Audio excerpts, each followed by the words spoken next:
Hey guys, this is Pam. Welcome back to my channel. So today I have another review for you from the house of Guerlain, and that is the newest Shalimar Millésime Iris. I have the bottle here with me. This is actually a blind buy, but I do like Shalimar, so it is not really a difficult decision for me to blind buy Shalimar Iris. More or less I can kind of tell, you know, what it's gonna smell like. Last year was Shalimar Millesime Tonka. I was able to also get a bottle of that. In fact, I did a review. I'm just not sure if I did a full review, but I'm gonna leave it in the link down below for you to check out. The year previous to Tonka is vanilla. I wasn't able to get a hold of that one. In fact, I wasn't even aware that they were releasing this Millésime versions of Shalimar. But yeah, I was able to have the Tonka, and this one this year is Iris. Again, this is a blind buy. And let's go ahead and review the perfume. Starting from the opening, I do have it here already with me, but I have the dry down. So let me just smell that. And let's go ahead and spray the bottle. Alright, once again, Guerlain always has really good sprayers. Okay, well, I tasted it too. It doesn't taste as good as it smells. Okay, so if you are already familiar with Shalimar, especially the Eau de Parfum, that's really the one I'm most familiar with. I don't even think I've ever tried the Eau de Toilette. I love Shalimar Eau de Parfum.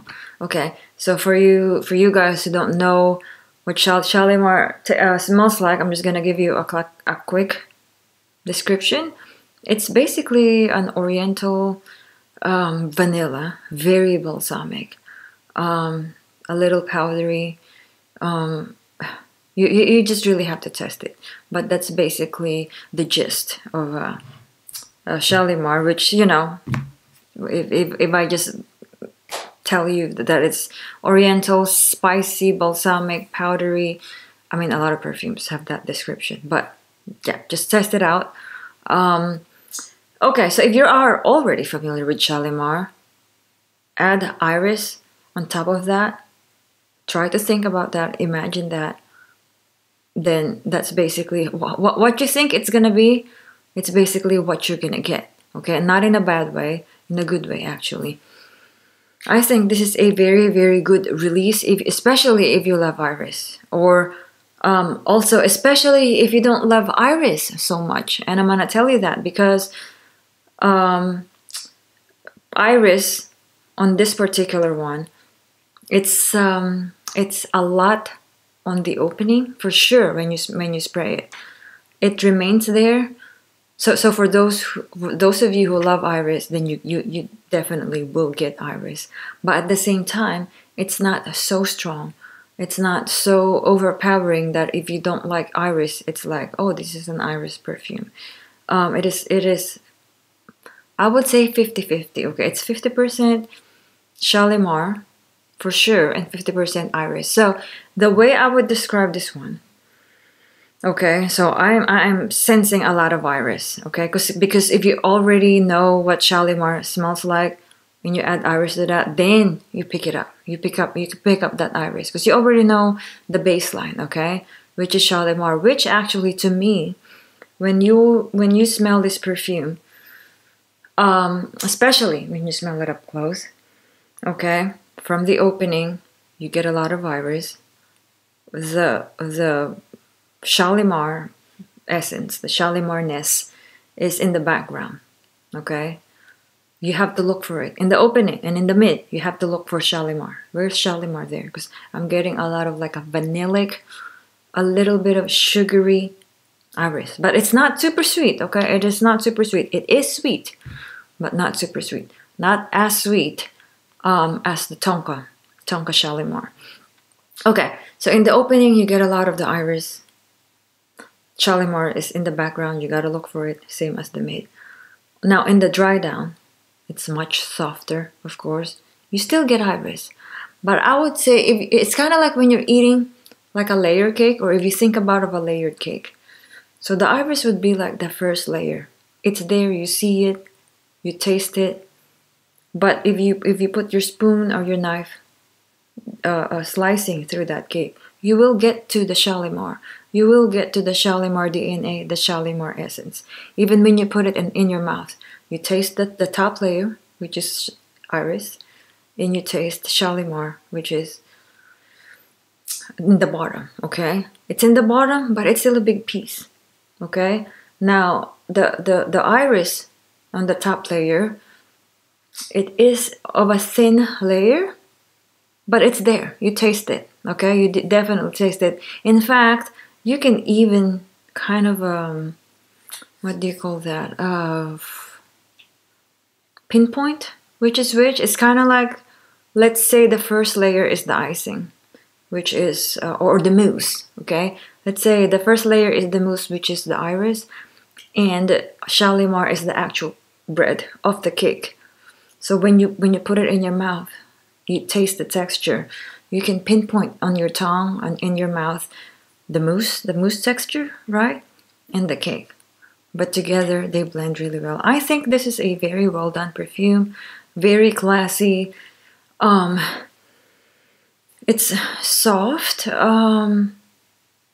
but still you can smell it. Okay, it's not soft and it ends up just skin scent. Like to me, when I wear this one, I smell it. I smell it. In fact, sometimes I get a hint of Shalimar, and sometimes I get a hint of the iris. It's there. It's both there. That really just complement each other. I might even like this better than the Tonka version, although I'm a sucker for Tonka, okay? But this is just well blended. I think if you are a lover of Guerlain, you are a lover of iris and Shalimar, it's a really safe blind buy. If you don't like it, I mean, it's a good collector's item. If you still don't want it, you can always resell it. It's up to you what you want to do. But to me, I'm keeping this one. I love having it in my collection. Yeah, it's very nice. I was gonna say something else. I just like don't remember. Hold on, let me get a sip of my sake. Maybe it'll help me remember. No, I can't remember. Anyway, yeah, it's a beautiful fragrance. Oh, okay. I think I remember now. So the Shalimar here, it's not. So you smell it, right? But the Shalimar is. It feels like it's toned down. Yeah, it's not gonna scream at you. Okay, it's just a perfect balance of the iris and the Shalimar. And we did not read the notes. I think that's what I forgot. Okay, so the notes behind this fragrance is Delphine Yolk. Top note is bergamot. Middle note is Italian orris root. Base notes are caramel, Madagascar vanilla, vanillin, and musk. So this is the one I was forgetting to mention to you. So this definitely it's kind of like a sugary iris. Once again, I'm gonna tell you it is not super sweet, okay? But you do smell the sweetness. You do smell like a thin layer of caramelized sugar. It's like it's almost like a watered down caramel. You know, caramel is very sticky. The color of caramel, right? If you imagine that one, I was gonna say it's brown. It's caramel. The color of caramel is caramel. The caramel color. Okay. So imagine a very sticky caramel. So on this particular one, imagine adding water to that caramel, kind of dilute it with water it down, thin it a little bit. So the sweetness in here, which I definitely pick up, is a thinned down caramel or caramelized sugar. Vanilla for sure. I mean, it's there for sure. I mean, even in the Shalimar, there's vanilla in there. It's very vanillic, a balsamic vanilla. So this one is more of like a sugary vanilla. It's very nice. To me, it's actually not their typical vanilla because it's more of like a caramelized vanilla. Like I can even imagine like crystallized or sugar crystals, you know. That's how I'm imagining the sugar in this. It's thin. I can see it as thin. Again, going back to the layer of cake. So let's say you have that icing or the mousse, which is the iris, and I think in between that iris and the cake. So imagine kind of pouring a very thinned out caramelized sugar on the cake first, and then that starts seeping into the pores of the cake before you add that layer of mousse. So that's how I'm picturing this perfume. It is very nice. I think it's blind buy friendly. Yeah, I love having it in my collection, and I hope this has become helpful to you. And if it is, please give me a thumbs up, give me a like, and if you haven't subscribed to my channel, please subscribe now. And I hope to see you guys on my next video. Bye bye.